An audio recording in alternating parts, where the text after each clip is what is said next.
বর্তমানে যারা সরকারে রয়েছেন তারা বললেন যে ঠিক আছে, এই বলটা আমরা জনগণের কোর্টে ছেড়ে দেই। তখন এই আলোচনা আসলো হা ভোট।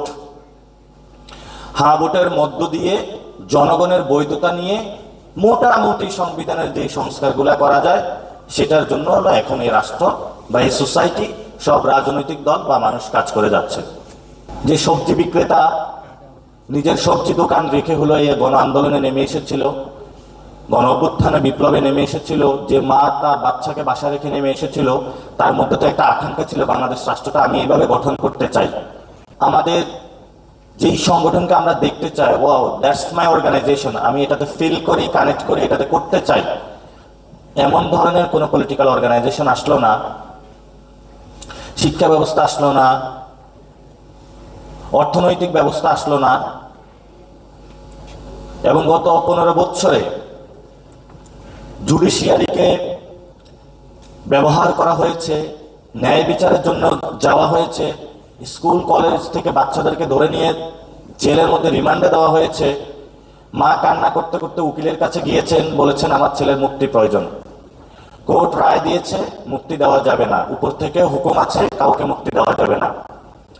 কোনো বিচার বলতে কিছু ছিল না, আলোচনা সৃষ্টি হয়েছিল, সেই থেকে 24-এর গণ অভ্যুত্থান হয়েছিল। এবং এই যে গণ অভ্যুত্থানে কৃষক, কুলি, মজুর, ব্যবসায়ী থেকে শুরু করে সবাই, ছাত্র, শ্রমিক জনতা সবাই অংশগ্রহণ করেছিল। সবার মধ্যে একটা আকাঙ্ক্ষা ছিল, যেই রাষ্ট্র আমি চিন্তা করি এই রাষ্ট্র এটা না, এটা যদি আমি ভেঙে দিতে পারি তাহলে আমি নতুন করে একটা রাষ্ট্র করতে পারবো, যে রাষ্ট্রতে আমার শিক্ষা ব্যবস্থা থাকবে, আমার স্বাস্থ্য ব্যবস্থা থাকবে, আমার অর্থনৈতিক ব্যবস্থা থাকবে, সকল ব্যবস্থার মধ্য দিয়ে এমন একটা জায়গা থাকবে যেটাতে আমার মানবিক মর্যাদা নিয়ে ইনসাফের একটি সোসাইটিতে আমি বসবাস করতে পারবো। সবাই আন্দোলনে নেমে আসলো। যারা এই সিস্টেমগুলোকে ধ্বংস করে দিয়েছে সেই মানুষগুলোর বিরুদ্ধে লড়ে গেল। গণ অভ্যুত্থানের পরে এই মানুষগুলো আবার প্রতারণার শিকার হলো। তারা যে আবেগ, অনুভূতি, ইচ্ছার জন্য জীবন দিল, যে সবজি বিক্রেতা নিজের সবজি দোকান রেখে হলো এই গণ আন্দোলনে নেমে এসেছিল, গণ অভ্যুত্থানে বিপ্লবে নেমে এসেছিল, যে মা তার বাচ্চাকে বাসা রেখে নেমে এসেছিল, তার মধ্যে তো একটা আকাঙ্ক্ষা ছিল বাংলাদেশ রাষ্ট্রটা আমি এইভাবে গঠন করতে চাই। কারণ আমাদের ঢাকা বিশ্ববিদ্যালয়ের মুহসিন হল, স্টুডেন্টরা দাবি তুলতেছে এই হল পুনর্গঠন করা প্রয়োজন। যখন এই হলটা এমন একটা অবস্থায় পড়ে যাবে, হয়তো তার গঠন করা প্রয়োজন অথবা পুনর্গঠন করা প্রয়োজন। তো ধরেন আমাদের এই টিএসসি অডিটোরিয়াম এমন একটা অবস্থায় গিয়েছে যে এখান থেকে উপর থেকে আস্তরগুলো খসে পড়তেছে, তখন তো স্টুডেন্টরা জানাবে অথরিটির কাছে যে এটা পুনর্গঠন করা প্রয়োজন, যাতে হলো বাংলাদেশে আমি নিরাপদ থাকি, টিএসসি অডিটোরিয়ামে নিরাপদ থাকে, একটা পাথর বা ইট পড়ে আমি না মারা যাই। তো গণ অভ্যুত্থানে যে মানুষগুলো স্বপ্ন নিয়ে আসলো, সেই স্বপ্নের আমরা কোনো বাস্তবায়ন দেখতে পারলাম না। কারণ গণ অভ্যুত্থানের পরে যেই অথরিটেটিভ জায়গা ছিল, যে পাওয়ারের জায়গা দিয়ে রিকনস্ট্রাকশনটা করা হয়, সেই পাওয়ার স্ট্রাকচারটা চলে গেল হলো বার্গেনিং জায়গায়।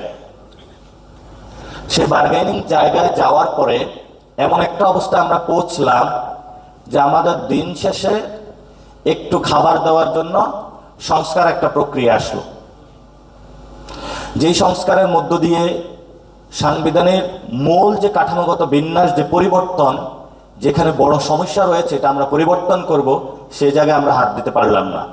আমরা বলেছিলাম একটি গণপরিষদ প্রয়োজন, যে গণপরিষদের মধ্য দিয়ে বাংলাদেশের যে বেসিক বা মৌলিক সমস্যা, ওই সমস্যাগুলোতে আমাদের নিয়ে গিয়ে আঘাত করে নতুন একটি হলো সংবিধান চুক্তিপত্র আমাদেরকে বানাতে হবে, নতুন একটা গেম প্ল্যান বানাতে হবে, যেই চুক্তিপত্রের মাধ্যমে আমরা ভারতীয় আধিপত্যবাদ থেকে মুক্তি পাব, শিক্ষা, স্বাস্থ্য, বাসস্থান থেকে যে বৈষম্য রয়েছে সেখান থেকে মুক্তি পাব।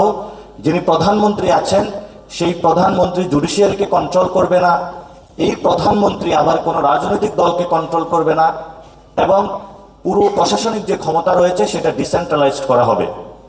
কিন্তু আমাদের সে আশা অধরা রয়ে গেল।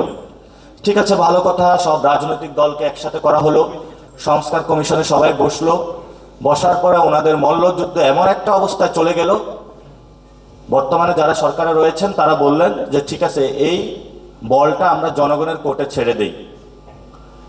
তখন এই আলোচনা আসলো হ্যাঁ ভোট। হ্যাঁ ভোটের মধ্য দিয়ে জনগণের বৈধতা নিয়ে মোটামুটি সংবিধানের যে সংস্কারগুলো করা যায় সেটার জন্য হলো এখন এই রাষ্ট্র বা এই সোসাইটি, সব রাজনৈতিক দল বা মানুষ কাজ করে যাচ্ছে। যদি এই গণভোটে হ্যাঁ পাস না হয় তাহলে ন্যূনতম যে সংস্কার সেটাও এই গণ অভ্যুত্থানের পরে বাস্তবায়ন হবে না। তো যদি সত্যিকার অর্থে আমরা এই রাষ্ট্রটা বিল্ডিং করতে হয়, নতুনভাবে রিকনস্ট্রাক্ট করতে হয়, আলোচনা শুরু হয়েছে, আলোচনা জারি থাকবে।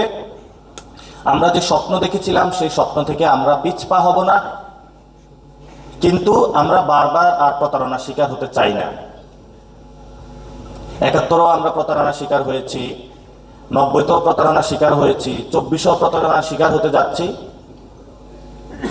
আমাদের যে লাস্ট সুযোগ, এই নির্বাচনে আসছে, নির্বাচনে একটা রিফর্ম অ্যাসেম্বলি হবে, যে রিফর্ম অ্যাসেম্বলির মধ্য দিয়ে ন্যূনতম যে সংস্কারগুলো আমরা বাস্তবায়ন করতে পারবো। তো এই সংস্কার বা দেশের পুনর্গঠন বা পরিবর্তনের চাবিকাঠি এখন জনগণের হাতে। জনগণ যদি এই নির্বাচনে সংস্কারের হ্যাঁ ভোটকে জিতিয়ে নিয়ে আসে তাহলে হয়তোবা আমরা কিছু সংস্কারের দিকে এগোতে পারবো।